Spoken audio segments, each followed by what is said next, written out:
नमस्कार मैत्रिणींनो, आज आपण करूया सुकी चवळी आणि बटाट्याची भाजी. येथे मी मिक्सरच्या भांड्यामध्ये 2 कांदे, 1 टोमॅटो, थोडासा लसूण, थोडीशी कोथिंबीर, थोडंसं आलं घेऊन ते पेस्ट करून घेतले आहे.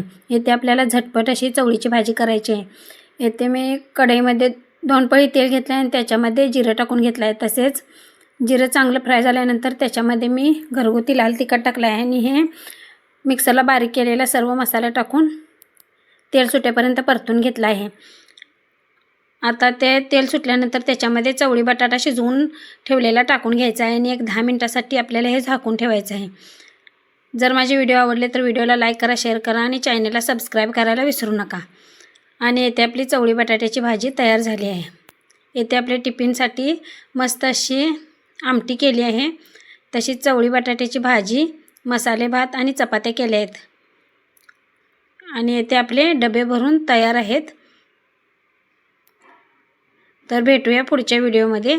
थँक्यू.